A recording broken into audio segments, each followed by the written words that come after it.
Assalamualaikum warahmatullahi wabarakatuh. Berjumpa lagi dengan Bu Undari dalam mata pelajaran Bahasa Indonesia. Kali ini kita akan belajar tentang ciri kebahasaan teks pidato persuasif.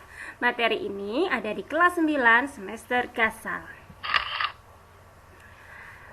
Adapun ciri kebahasaan teks pidato persuasif, yang pertama, nominalisasi atau pembendaan. Yang kedua, kata ganti orang. Yang ketiga, kosakata, kata teknis. Yang keempat, bentuk pasif. 5, kata benda abstrak. 6, kata emotif. 7, sinonim. Dan terakhir, kata tugas. Kita bahas satu persatu. Yang pertama, nominalisasi atau pembendaan, yaitu proses dalam tata bahasa mengubah kata benda, kata kerja, dan kata sifat menjadi kata benda. Fungsinya untuk menghubungkan makna antar kalimat dan mengubah kalimat aktif menjadi kalimat pasif. Contohnya, pemerintah memberlakukan undang-undang anti kekerasan. Pemberlakuan tersebut melegakan banyak pihak di negeri ini. Ada proses nominalisasi dari kata memberlakukan menjadi pemberlakuan. Contoh yang kedua, kita harus mendaur ulang sampah. Pendaur ulangan itu menguntungkan lingkungan dan menghasilkan uang. Ada kata-kata sebagai contoh dari proses nominalisasi atau pembendaan. Membangun, pembangunan. Mendaur ulang, pendaur ulangan. Berhasil, keberhasilan. Merintis, perintisan.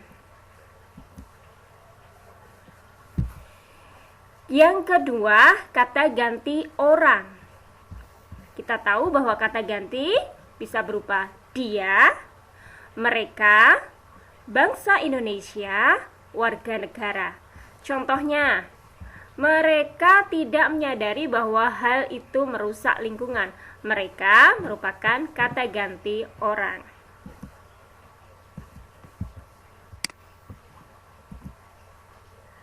Selanjutnya ada kosakata. Kosakata yang digunakan sering berupa istilah teknis. Istilah teknis merupakan kata bidang tertentu. Contohnya, kata teknis bidang internet, mengunggah, mengunduh.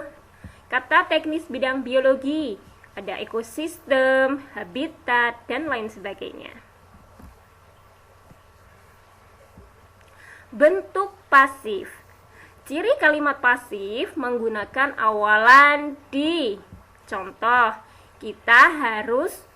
ini harus dihentikan. Dihentikan merupakan bentuk pasif. Kata benda abstrak ialah kata yang menyatakan benda yang memiliki sifat abstrak atau tanpa wujud karena tidak dapat ditangkap oleh panca indera. Contoh, kesetiakawanan sosial perlu kita jaga dalam kehidupan sehari-hari. Kesetiakawanan sosial merupakan kata benda abstrak.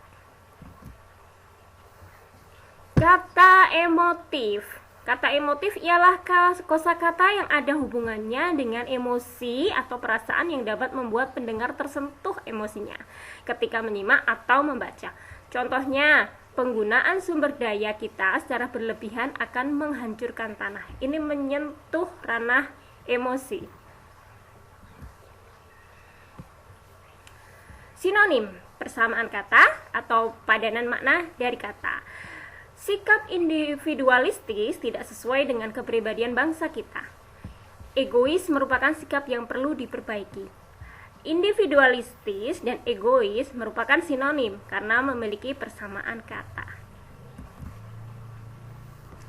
Kata tugas ialah jenis kategori kata dalam tata bahasa Indonesia yang terdiri atas kata depan, kata sambung, kata sandang, dan kata seru. Contohnya sebab, karena, oleh sebab itu, maka, ya. Contoh, narkoba harus dijauhi karena merusak masa depan. Karena merupakan sebab. Kata seru ya. Kata tugas maksudnya Bu. Merupakan kata tugas. Demikian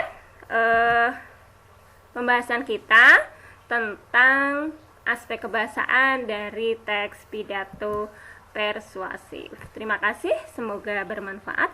Wassalamualaikum warahmatullahi wabarakatuh.